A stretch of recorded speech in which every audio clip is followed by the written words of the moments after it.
그럼 우리 하나님 말씀 찾도록 하겠습니다. 하나님 말씀 이사야서 44장 9절에서 18절까지 말씀입니다.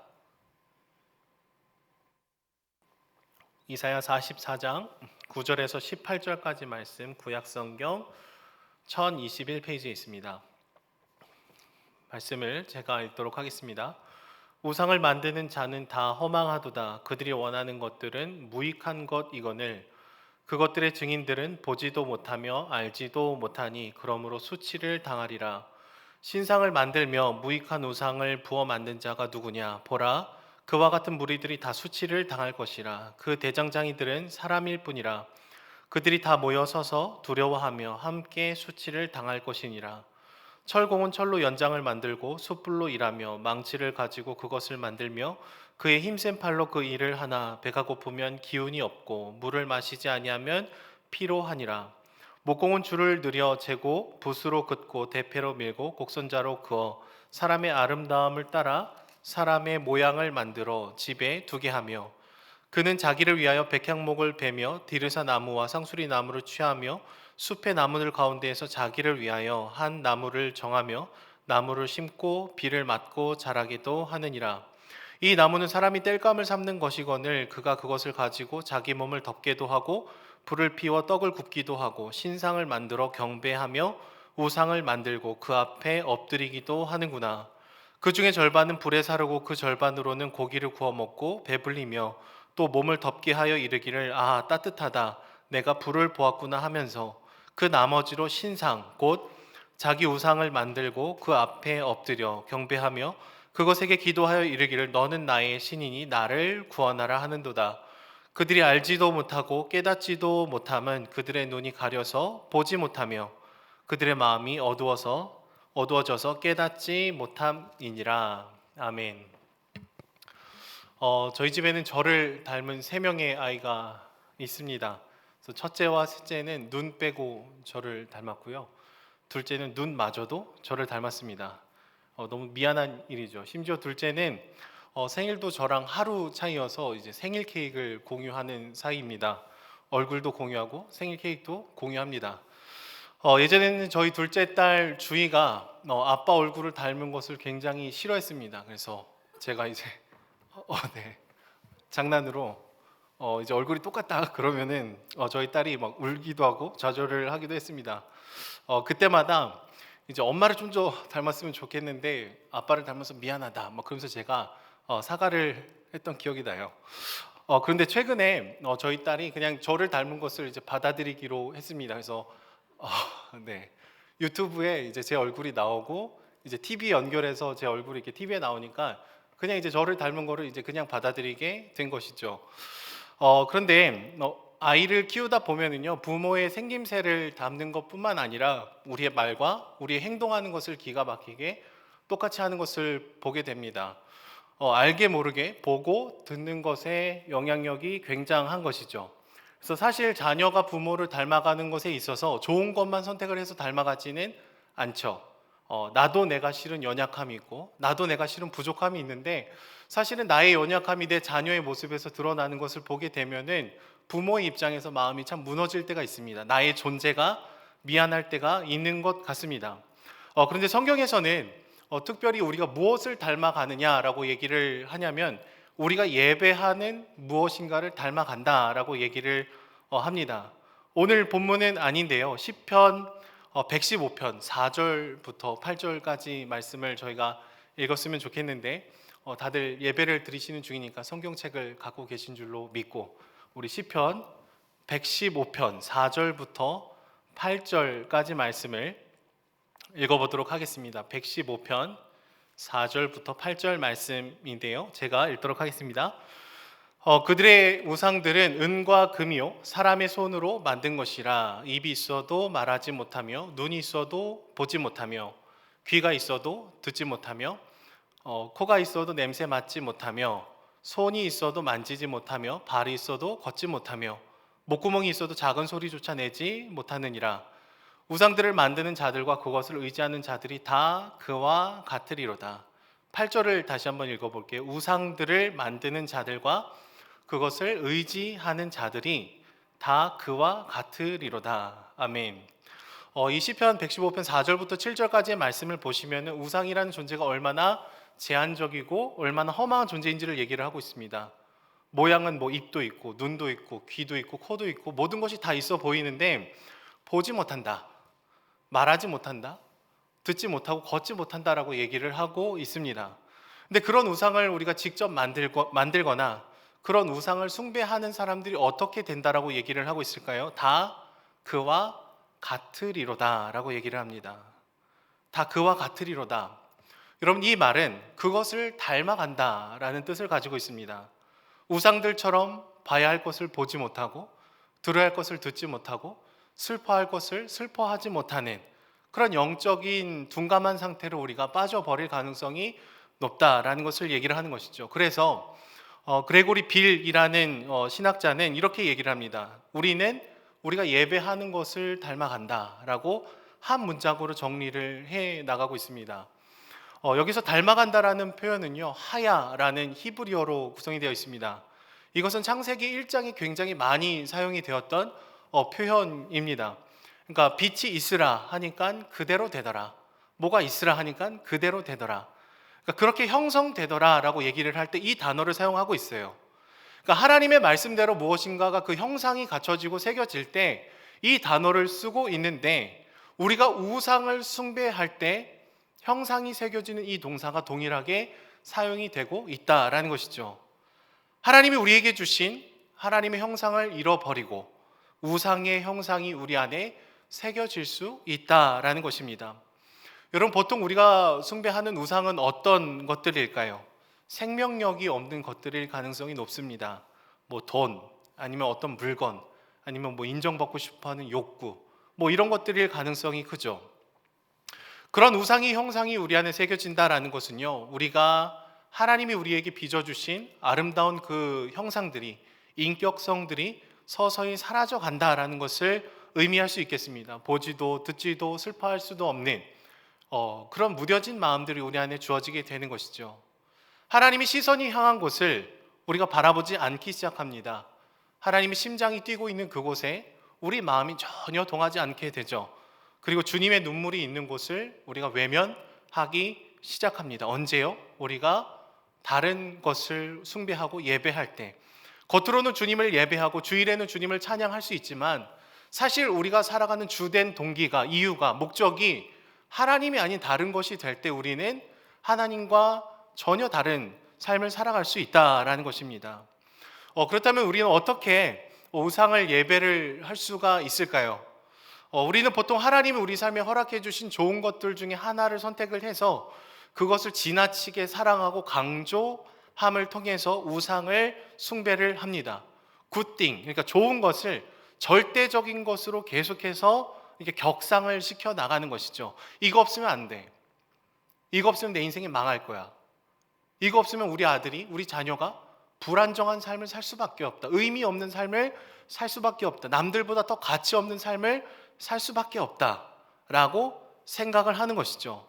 여러분, 우리가 따르는 우상의 대부분은요, 좋은 것들 중에 하나이기 때문에 우상인지 아닌지를 우리가 주의 깊게 돌아보지 않으면 분별하기가 굉장히 어렵습니다. 뭐 예를 들어서 우리 자녀들이 막 돈이 넉넉하게 있어서 아무런 불편함이 없는 상태, 막 여유로워요. 적어도 돈 걱정은 하지 않고 그런 상태, 좋죠. 좋은 것이죠. 우리 부모님들 입장에서는 우리 자녀가 그런 삶을 살기를 바라지 않는 부모가 없을 것입니다. 힘들고 어려운 길을 걷지 않았으면 좋겠다. 그게 부모의 바람이죠. 좋은 것 중에 하나입니다.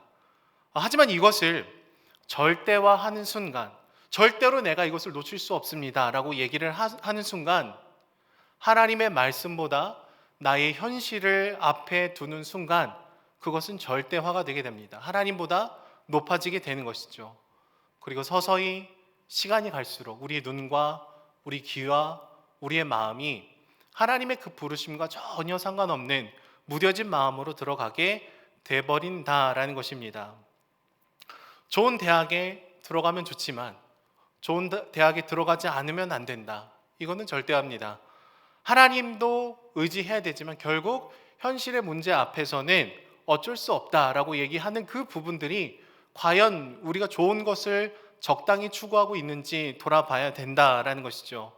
우리는 너무나 많은 순간 그것들을 절대화시키고 우상화시키고 종교적인 모습을 드러내지 않지만 하나님보다 더 깊이 사랑하면서 우리 마음에 품어올 때가 있다라는 것이죠. 우리가 함께 읽은 이사야서 44장에서는 우리가 만든 것을 예배한다라는 것이 얼마나 우스꽝스러운 일인지를 보여주고 있습니다. 그러면서 이 나무를 땔감으로 쓰는 얘기를 하죠. 사람이 나무를 베어서 일부는 난방의 땔감으로 쓴답니다. 그리고 또 다른 일부는 고기를 굽는데 쓴대요. 그리고 나머지의 일부를 갑자기 신상을 만든 다음에 예배를 하기 시작하더라라는 거예요. 그 17절 말씀을 보시면은 이렇게 얘기해요. 그것에게 기도하여 이르기를 너는 나의 신이니 나를 구원하라 라고 얘기를 하는 것이죠. 그러니까 계속해서 나열하면서 우리가 내 인생의 목적으로 삼는 것이 얼마나 불완전한 것인지, 내가 만든 그것을 추구하면서 나의 인생을 의탁하는 것이 얼마나 우스꽝스러운 일인지를 지금 비꼬고 있는 것이죠. 모순적인 것입니다. 내가 만든 것을 내가 예배한다. 내가 만들어 놓고 그것 앞에 엎드리고 무릎을 꿇고 너 없이는 못 살아, 이렇게 얘기를 한다는 것은 얼마나 험한 것인지를 오늘 말씀 가운데 얘기를 하고 있다는 거예요. 인생의 유용한 수단일 수 있겠지만 인생의 목적이자 인생의 이유가 될 수는 없는 것이죠. 하지만 여러분, 오늘을 살아가면서 우리는요, 우리가 만든 그 무엇인가를 끊임없이 갈망하고 예배할 가능성이 높습니다.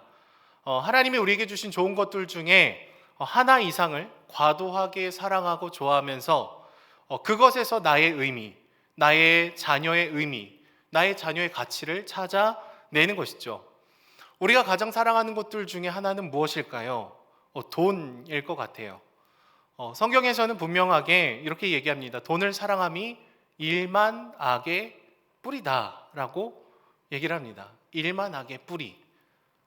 경고를 하고 계신데 우리는 이 경고를 들었음에도 불구하고 머리로 모르지 않음에도 불구하고 너무 사랑하고 너무 관심 많고 너무 우리 시선이 그것을 향할 때가 많죠. 우리가 주로 섬기는 이 우상을 나무로 비유를 한다면은 겉으로는 화려해서 여러 가지 모양이 있을 수 있지만 사실 그 뿌리로 깊이 들어가 보면은 돈과 연결이 되어 있을 가능성이 굉장히 높은 것 같아요. 더 많은 소유를 가져야 내 인생이 가치가 있고 더 빛나는 인생이 될 수 있을 거라는 확신, 이것을 놓치면 내 인생이 망할 것이라는, 비루한 인생이 될 것이라는 그런 확신이 우리 안에 깊이 자리를 잡고 있는 것이죠. 결국 노골적으로 얘기를 하는 경우는 별로 없지만 우리는 돈을 사랑합니다. 내가 사는 집이 집값이 치솟기를 갈망하죠. 내가 팔고 온 집이 몇 억이 뛰면 우리는 막 몇 달을 힘들어합니다. 우리는 계속해서 우리의 존재의 근거를 숫자 안에서, 사람이 만든 어떤 물건 안에서, 지폐 안에서, 종이 안에서 우리를 찾아내고 싶어 할 때가 굉장히 많더라라는 거예요. 근데 돈은 사람이 만든 것이죠. 종이에 숫자를 넣습니다. 여러 그림을 넣죠. 그리고 때로는 위조 지폐를 방지하기 위해서 여러 가지 장치들도 넣겠습니다. 그리고 그것을 예배합니다. 무릎을 꿇고요. 이것이 없으면 내 인생이 아무 의미 없을 거라는 그런 확신 속에 그 종이 지폐를 우리가 붙들고 나아갈 때가 많다라는 거예요. 최근에 이 베네수엘라의 하이퍼 인플레이션의 모습들을 한번 보셨는지 잘 모르겠어요. 오늘 이렇게 나중에 예배 끝나고 베네수엘라 인플레이션 치면은 막 당근 하나 사는데 막 돈다발 막 이만큼 가져가야 되고, 과자 하나 사는데 막 돈다발 이만큼 가져가야 그 과자를 하나 살 수 있는 그런 모습들을 보게 됩니다. 지금 일어나고 있는 일이에요. 그러니까 그런 모습들을 보면은 돈이란 게 뭔가, 화폐라는 것이 어떤 의미가 있는가를 우리가 끊임없이 돌아보게 되죠. 영원할 것 같았던 내 통장의 그 잔고, 그 숫자가 사실은 어느 순간에 무가치해지게 되면은 종이 쪼가리가 될 수도 있다라는 거예요. 그게 오늘에도 일어날 수가 있는 것이죠. 인생이 중요한 것은 맞지만 내 전부를 걸 만한 대상은 절대로 안 된다라는 것입니다. 우리가 돈을 좋아하는 것을 넘어서서 사랑하고 예배하면 할수록 오늘 말씀 가운데 뭐라고 얘기를 하냐면 우리 안에 새겨진 형상이 희미해져 버린다. 우리 눈과 귀와 마음이 무뎌져 버린다. 하나님이 내게 주신 그 사명이 무의미해져 버린다라고 얘기를 하고 있습니다. 돈에겐 눈이 없습니다. 코도 없습니다. 심장도 마음도 다리도 없습니다. 그런데 마치 우리가 그것을 사랑하고 예배하는 그 순간 우리의 영적인 마음이 그렇게 되어버릴 가능성이 높다라는 거예요. 다른 사람의 아픔을 볼 수가 없죠. 내가 더 많은 것을 가져야 되니까요. 도움을 외치는 사람들의 목소리를 들을 수가 없습니다. 하나님의 말씀을 귀로는 들을 수 있지만 선택적인 청취를 할 가능성이 높습니다. 너무 비현실적인 믿음을 강요하는 부분에서는 가로를 쳐버려요. 현실적인 내 문제를 훼손하지 않는 범위 안에서만 적당히 헌신하면서 나아갈 때가 있더라라는 거예요. 하나님이 우리를 부르시는 그 부르심, 그 소명, 그 자리들이 별로 이제 탐탁지 않게 되는 것이죠. 언제 그렇습니까? 우리가 우상을 세우고 좋은 것을 좋은 곳에 더 넘어서 절대적인 것으로 만들 때 우리 안에 들어오게 된다라는 거예요. 복음을 전해야 되는 한 영혼, 지금도 힘들고 어려워하는 그 영혼의 필요와 목소리가 우리 안에 들어오는 게 아니라 이 시간 속에 우리가 어떻게 더 먹고 살지, 더 많이 벌지, 그냥 그것만 따라가면서 달려가게 되는 것이죠. 최근에 결혼을 하는 부부들의 모습들을 보면은 서로 돈을 따로 관리하는 얘기들을 생각보다 자주 듣습니다. 그러니까 남편과 아내가 재정적으로 하나가 안 되는 거예요. 그래서 이건 내 돈이고 그건 네 돈이다. 그래서 서로가 뭔가 이렇게 알쏭달쏭한 뭐 생활은 같이 하는데 뭐 요 돈에서 나갔다 저 돈에서 나가고 뭐 이런 일들이 많대요, 생각보다. 제 개인적으로는 한 몸으로 주님께서 불러주셨다라는 그 부르심에 그렇게 맞아 보이진 않을 때가 있습니다.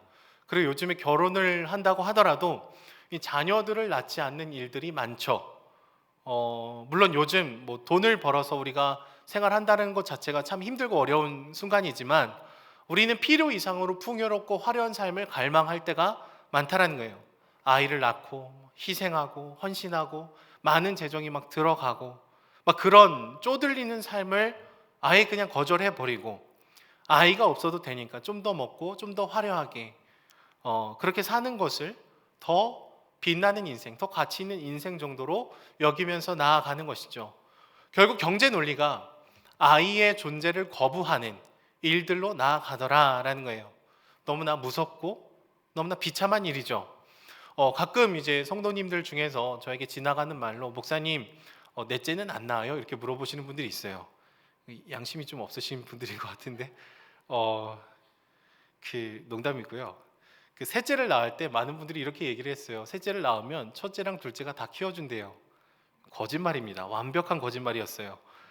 요즘 어린이집에 가지 않는 저희 1호, 2호, 3호가 저희 집을 혼돈의 카오스 상태로 계속해서 만들어가고 있습니다. 그런데 너무 예뻐요. 가끔 새벽 기도를 드리고 집에 가서 책을 읽고 뭐 준비를 하면은 셋째가 눈을 부비면서 이렇게 일어납니다. 그러니까 아빠 막 부르면서 막 저를 막 반겨줘요. 그리고 막 안아줘 막 그러면서 저를 막 안아줍니다. 말로 다 할 수 없는 감격과 기쁨이 있는 것이죠. 그런데 우리가 돈을 사랑하고 돈을 우상으로 숭배하게 되면은요, 이런 기쁨과 감격을 볼 수 없어요. 느낄 수가 없는 것입니다. 그냥 더 좋은 물건 사서 더 넓은 집에 가서 그냥 편안한 삶을 살아야지.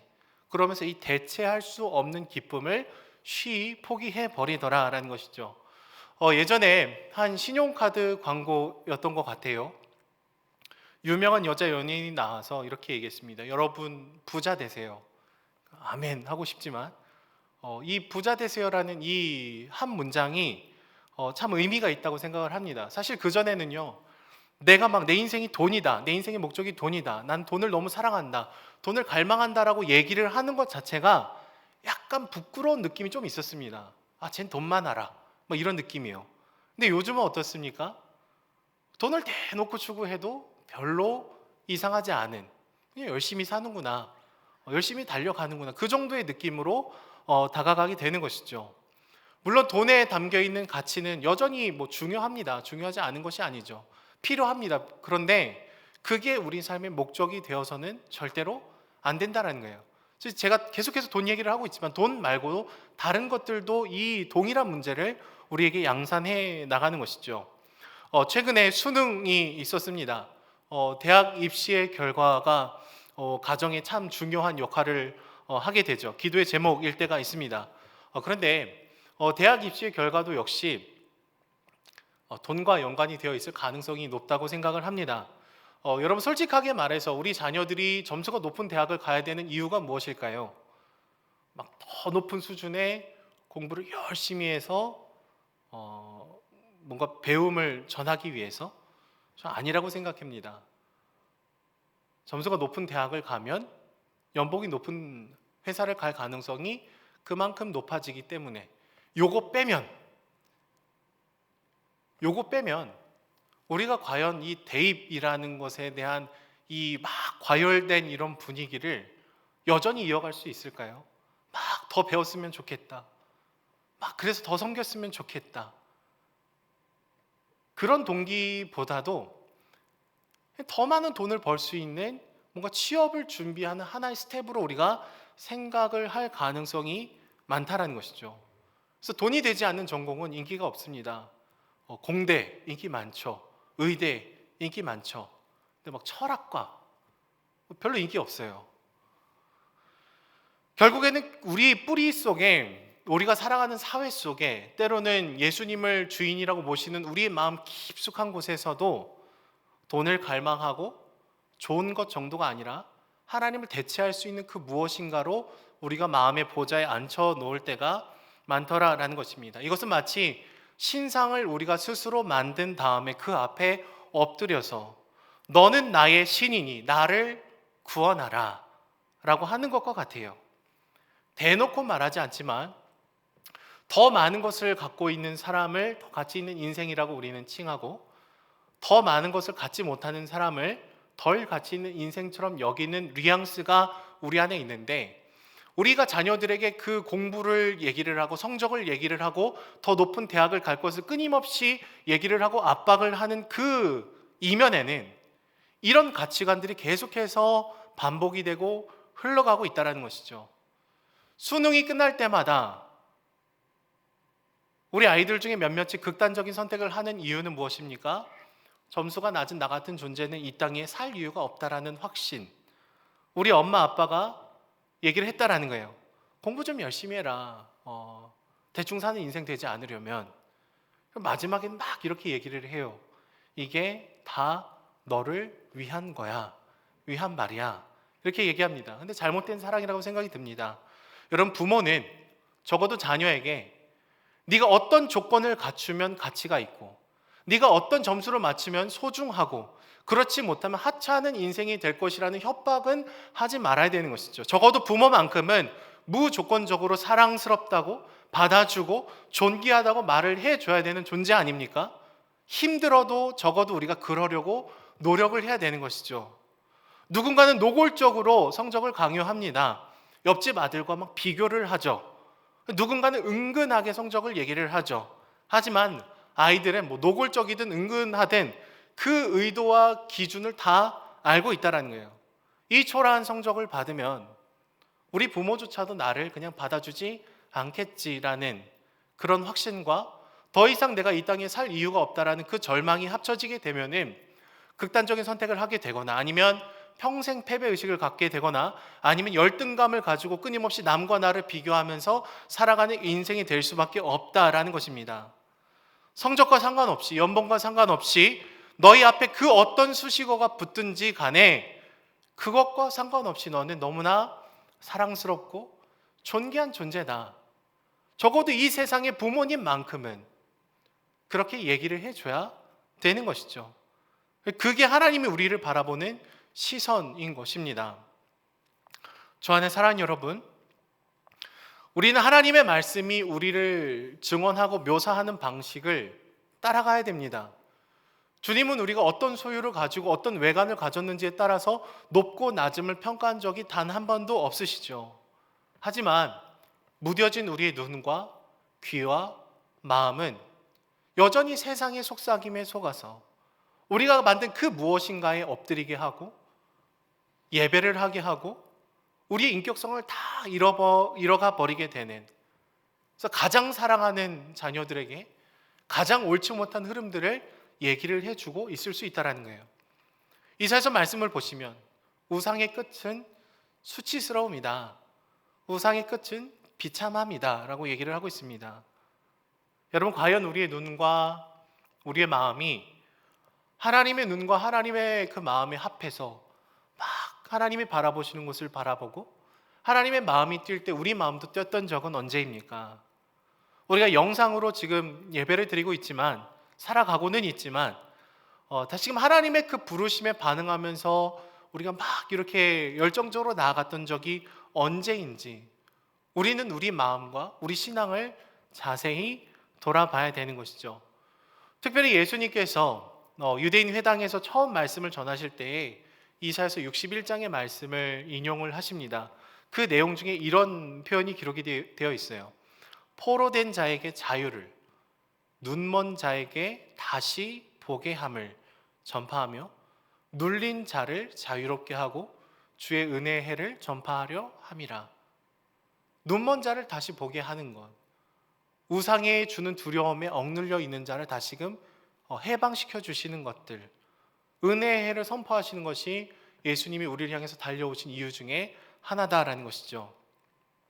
저는 사랑하는 여러분, 보기는 보아도 보지 못하는 인생 아니라, 듣기는 들어도 걸러 듣는 그런 인생 아니라, 다시금 하나님의 형상이 우리 안에 회복이 되어져서 무뎌지고 무감각한 인생이 아니라 하나님의 그 은혜가 살아 넘치는, 생기가 넘치는, 보이고 들리고 느껴지는, 다른 사람의 아픔을 함께 보듬어 나아가는 저와 여러분들이 되기를 소망합니다.